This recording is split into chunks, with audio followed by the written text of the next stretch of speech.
வணக்கம். எழுத்தாளர் சுஜாதாவின் விஞ்ஞான சிறுகதைகள் வாசிப்பது உங்கள் பிரமிளா. கதை எண் 6.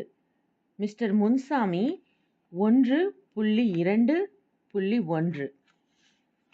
என் பேர் முன்சாமி. ஜெனரல் ஆஸ்பத்திரியில் கேட்டாண்ட நின்றுக்கின்னு பலகாரம் வாங்கிக்கின்னு வருவேன். அப்புறம் சென்ட்ரலில் உள்ளே விட்டாங்கன்னா சேட்டுங்களுக்கு மூட்டை தூக்குவேன். ஒரிஜினல் வேல் புஸ்தகம் விற்பேன். என்ன வேணா செய்வேன். திருட மாட்டேன். எனக்கு ஒருத்தரும் கிடையாது. ஏதோ பொழப்பு அங்கே இங்கே ஓடுறேன். வாத்தியார் படம் மட்டும் பார்ப்பேன். தந்தி பேப்பர் இந்த வெம்பன் பய வந்தான்னா படித்து காட்டுவான். அரசியல் பேசுறதில்ல. எவன் ஆண்டா எனக்கு என்ன? அன்னன்னைக்கு பொய்த ஓட்டி பிளாட்ஃபாரத்தில் படுக்கவே நமக்கு சரியாக்கிது. எப்போவாவது கொஞ்சம் ஷோக்காக இருந்தால் ராயபுரத்தில் அருணாசலம் இல்லை, அவனோட போய் அது ஏன் சாமி உனிக்கலாம். நான் சொல்ல வந்த விஷயமே வேற. திடீர்னு எனக்கு என்ன ஆச்சு அதான் சொல்ல வந்தேன். ரொம்ப நாளாக நான் ஆஸ்பத்திரி கேட்டாண்ட ஒரு அம்மாவை கவனிச்சிருக்கேன். அம்மான்னா சின்ன பொண்ணு தான். டாக்டர் படிச்சுக்கிட்டு என்னவோ பெரிய படிப்பு படிக்குது. ஸ்பெஷலாக சும்மா சொல்லக்கூடாது. ஜோதிலட்சுமி மாதிரி உடம்பு, சிரிச்ச முகம். இந்த பையனுங்க பல பேர் ரொம்ப சுத்தினானுங்க அவளை. அதுங்கிட்டயா? அது இங்கிலீஷ் பேசினா சும்மா அப்படி நாக்கு நுனியில் விளையாடும். என்ன அலட்சியம். பெரிய பெரிய டாக்டருங்களே கர்வமாட வைக்கும். ஸ்டடியா அப்படியே. என்ன சொல்கிறது வாத்தியாரே, வார்த்தை வரல. அந்த பொண்ணு வந்து என்னை கூப்பிடுறான்னா பார்த்துக்கேன். எனக்கு எப்படி இருக்கும்? என்னடான்னு ஆயிடுச்சு. நடந்து போய்க்கின்னே இருந்தது. என்னை திரும்பி பார்த்து இதைப்பார் இங்கே வான்னு கூப்பிடுது. என்னையாம்மான்னு நான் திரும்பி திரும்பி பார்த்துக்கினேன். ஆமாம், உன்னைத்தான். உன் பேர் என்னன்னுது. என் பேர் முன்சாமின்னேன். முன்சாமி என் கூட வான்னு கூப்பிட்டுது. எதுக்குமான்னேன். சும்மா வாயேன்னுது. எனக்கு ஒரு விதமாக ஆயிடுச்சு. அது விடு விடுன்னு நடக்குது. நான் கூடவே ஓடுறேன். உள்ளே ஆஸ்பத்திரிக்குள்ளே கூட்டிக்கின்னு போகுது. ஜென்ரல் வார்டு, பிரசவ வார்டு எல்லாம் தாண்டி புது கட்டிடத்தில் பூந்து அது என்ன லிட்டா அதில் ஏறி சர்றன்னு மேலே போனோம். 5வது 6வது மாடியில் போய் ரூமுக்கு கூட்டின்னு போச்சு. அங்கே ஒரு பெரிய டாக்டரு உட்கார்ந்துருக்கிறாரு. ரங்காராவ் கணக்கா. அவரோட இது ஏதோ இங்கிலீஷில் பேசிச்சு. அவர் என்னை பார்த்து உட்காருன்னாரு. அந்த பொண்ணும் முன்சாமி நாற்காலியில் உட்காரு, பயப்படாதேன்னு சொல்லிச்சு. அந்த ரூமில் ஒரு மிஷினாக இருந்துச்சு. ஒரே மிஷினாக இருந்துச்சு. எலக்ட்ரி வேலையெல்லாம், அப்புறம் ஃபோட்டோ எடுப்பாங்களே அது, அப்புறம் கண்ணாடி சாமான்கள், பல பலன்னு ஆயுதங்கள். எனக்கு ஒன்றுமே புரியலை வாத்தியாரே. இந்த அம்மாவானா கேள்வி மேலே கேள்வியாக கேட்குறாங்க. எத்தனாவது வரைக்கும் படிச்சிருக்கேன்னாங்க. ஸ்கூல் பக்கமே போனதில்லை நானுன்னே. அப்பா அம்மா எங்கேன்னாங்க. அப்பா ராயப்பேட்டை ரங்கன்னு டேப்பு நல்லா அடிப்பார், காலாவதி ஆயிட்டாரு. அம்மாவும் சின்ன வயசுலேயே பூட்டாங்கன்னே. எழுத படிக்க தெரியுமான்னதுக்கு பொம்மை பார்ப்பேன்னே. கல்யாணம் ஆயிடுச்சான்னு கேட்டதுக்கு சும்மா சிரித்தேன். அவங்களும் சிரிச்சிட்டாங்க. அவங்க 2 பேரும் ஒருத்தரை ஒருத்தர் பார்த்துக்கின்னு மறுபடியும் இங்கிலீஷில் பேசிக்கினாங்க. அப்புறம் மலையாளத்து நர்ஸி வந்து என் கையில் ரப்பர் சுற்றிச்சு. புஷ் புஷ்ஷுன்னு பம்ப் அடிச்சுது. ஒரு புஸ்தகத்தை கொண்டாந்து பிரித்து, முன்சாமி இதில் என்ன தெரியுது உனக்குன்னாங்க. கலர் கலராக புள்ளி புள்ளியாக தெரியுதுன்னே. சட்டையை கைட்ட சொன்னாங்க. மார்பிளை வச்சு பார்த்தாங்க. பயப்படாதே முன்சாமி, உன்னை ஒன்றும் செய்ய மாட்டோம். முன்சாமி நான் சொல்கிறத கவனமாக கேளுன்னாங்க. என்ன செய்ய போகிறீங்கன்னே. முன்சாமி உனக்கு என்ன ஆசைன்னாங்க. ஆஸ்பத்திரியில் தொப்பி போட்டு வண்டியில் தள்ளிக்கினே போகிறானே, அந்த வேலை எனக்கு வாங்கி கொடுத்துருங்க, அதான் ஆசைன்னே. முன்சாமி உனக்கு எங்களை எல்லாம் போல் படிக்க ஆசையா, பேச ஆசையா, பெரிய பெரிய புஸ்தகங்கள்லாம் படிக்கிறாப்புல ஆசை இருக்குதான்னாங்க. அதெல்லாம் நடக்காதுமான்னே. நடக்க வைக்கிறோம் நாங்கள். எப்படின்னே. அந்த டெச்சர் தள்ளுறானே அவனை விட நீ முன்னுக்கு வர முடியும். உன்னால் தமிழ் அப்புறம் இங்கிலீஷ் எல்லாம் படிக்க முடியும். பெரிய பெரிய புஸ்தகங்கள் விஷயங்கள் எல்லாம் உனக்கு சட்டுன்னு விளங்கும். எல்லாம் ஒரு 2-3 மாசத்துலே நடக்கும். ஆப்ரேஷன் பண்ணிக்கன்னாங்க. ஆப்ரேஷனா? என்ன ஆப்ரேஷன்னு கேட்டேன். ஒன்றும் வலிக்கவே வலிக்காது. கொஞ்ச நாய் கம்முன்னு தூங்குவேன், அவ்வளோதான். அப்புறம் சாதாரணமாக நடமாடுவேன்னாங்க. ஆப்ரேஷன் பண்ணிக்கினா புஸ்தகம் படிக்க முடியுமான்னு கேட்டேன். புஸ்தகம் மட்டும் இல்லை, எழுத முடியும், பேச முடியும். இப்படி ஆயிடுவே அப்படி ஆயிடுவேன்னு என்னென்னவோ சொன்னாங்க. முதல்ல பயந்தேன். அந்த அம்மா ரொம்ப நல்லா பேசுச்சு. இதில் பயப்பட ஒன்றும் இல்லை, உனக்கா இஷ்டம் இருந்து பண்ணிக்கிறேன்னு சொன்னாதான் உன்னை நாங்கள் தொடுவோம். ஆனால் இதில் உனக்கு நிறைய நல்லது. மறுபடி திருப்பி திருப்பி சொன்னாங்க. அந்த அம்மா சொல்கிற விதத்தை பார்த்தா இதில் ஒன்றும் ராங்காக எதுவும் இருக்காதுன்னு தோணுச்சு. எத்தனை நாள் பிளாட்ஃபாரத்திலே தூங்க போகிற, எத்தனை நாள் மூட்டை தூக்க போகிற, இந்த மெட்ராஸில் உன்னை மாதிரி எத்தனை பேர் அடுத்த வேளை சோத்துக்கு என்ன செய்கிறதுன்னு தெரியாமல் ஏதோ எறும்பு போல் வாழ்கிறாங்க தெரியுமா ன்னு அந்த அம்மா பேசுச்சு. நான் நீங்கள் சொன்னால் சரி ஆப்ரேஷன் செஞ்சுக்கிறேன்னு சொல்லிட்டேன். அப்புறம் காகிதம் கொண்டு வந்து கையில் மசி தடவி வாங்கிக்கிட்டாங்க. என்னென்னவோ டெஸ்ட்டுகள் எல்லாம் பண்ணாங்க. நான் வர சொன்னாங்க. காலையில் ஆஸ்பத்திரிக்கு போயிட்டேன். டாக்டர் அம்மா காத்திருந்தாங்க. தன் பேர் லீலான்னு சொன்னாங்க. அந்த பெரிய டாக்டர் பேரும் சொன்னாங்க. வாயில் நுழையில. கிறிஸ்தவங்க போல. ஜூஸ் மாதிரி கொடுத்தாங்க. தலையில் வெள்ளை தொப்பி போட்டாங்க. வெள்ளையில் பனியன் எல்லாம் கொடுத்தாங்க. சௌகரியமாக படுக்க சொன்னாங்க. அந்த அம்மா என்னை விட்டு நகரவே இல்லை. என் கூடவே ஷாக்காக பேசி கொடுத்துக்கினே சிரிச்சுக்கினே இருந்துச்சு. அப்புறம் நரம்பு ஊசி போட்டாங்க. உடம்பெல்லாம் சரியான சூடுவாத்தியாரே. அப்புறம் வண்டி தள்ளிக்கின்னு உள்ளே கொண்டு போனாங்க. அப்புறம் மறுபடி ஊசி போட்டாங்க. என்ன சொருகுச்சு வாத்தியாரே. 3 மாதங்கள் 90 நாட்கள் நான் இந்த இடத்திற்கு சிகிச்சைக்காக வந்து. டாக்டர் லீலா இன்று நான் வெளியே உலாவப் போகலாம் என்று சொல்லி இருக்கிறாள். சொல்லும்போது அவள் நெற்றியில் விளையாடிய மெல்லிய கூந்தலின் 1-2 கற்றைகளை கவனித்தேன். வந்தனம் டாக்டர். நான் அறையிலேயே இருக்கிறேன். புத்தகங்கள் படிக்க வேண்டும் என்றேன்.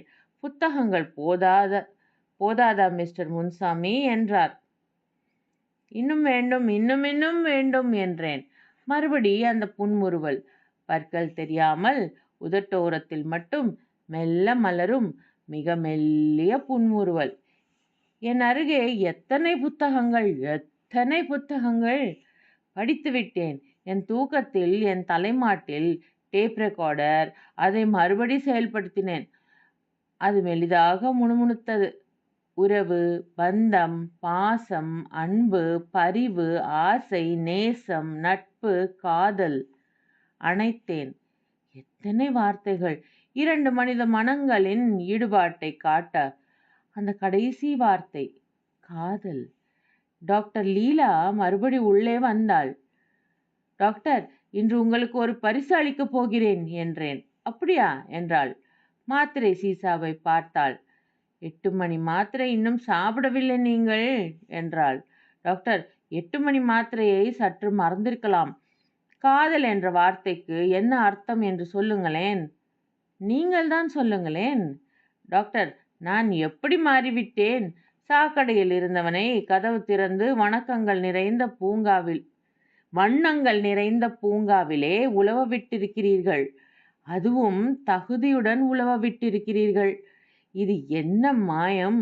டாக்டர், நான் எப்படி இருந்தேன் என்றேன். ஒன்றும் தெரியாமல். இல்லை, அறிவு, சுத்தம், நாகரிகம் எதுவும் படாத ஒரு உலகத்தில். இப்பொழுது நிறைய படிக்கிறீர்கள். படிக்கிறேன். எத்தனை விந்தைகள், எத்தனை வார்த்தைகள்!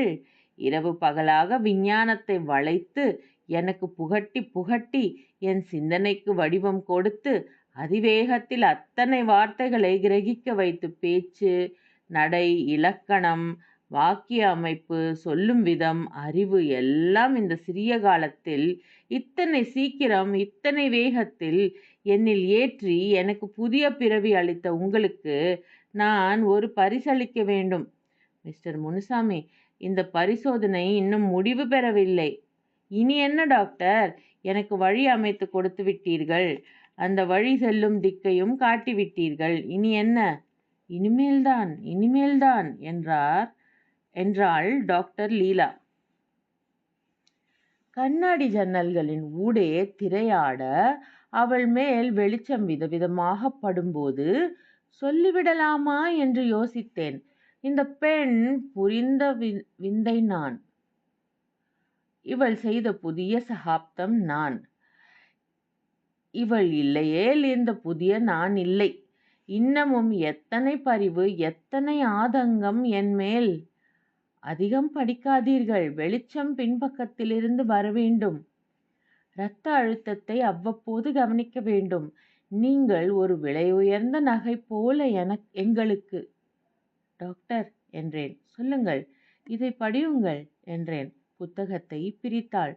டாக்டர் லீலாவுக்கு அன்புடன், பக்தியுடன், பாசத்துடன், காதலுடன் முனுசாமி என்று எழுதியிருந்தேன்.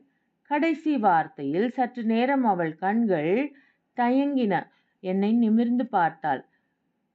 காஃப் லவ் என்று ஆங்கிலத்தில் ஒரு வார்த்தை இருக்கிறது என்றாள்.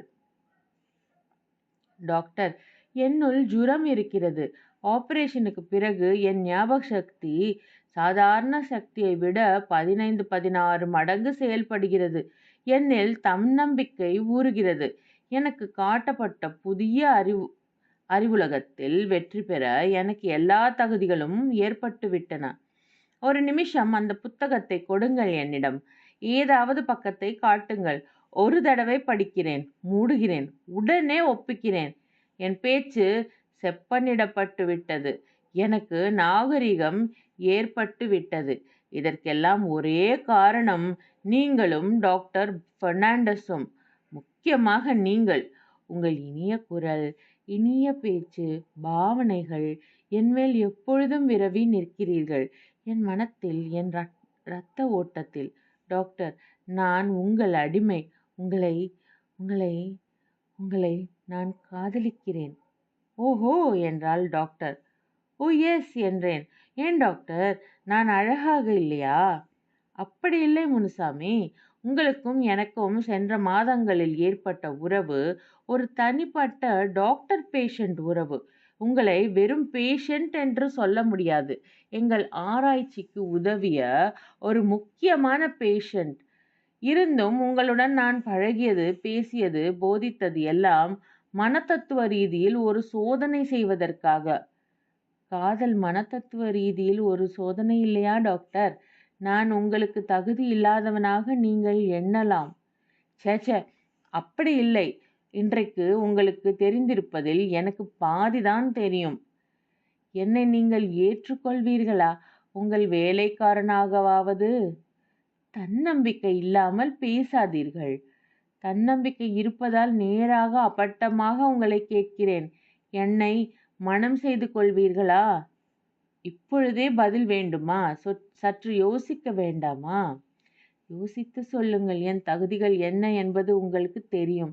நான் எப்படி இருந்தவன் என்பதும் உங்களுக்கு தெரியும். நான் எப்படி ஆனேன் என்றும் என்னவெல்லாம் சாதிக்க முடியும் என்றும் தெரியும்.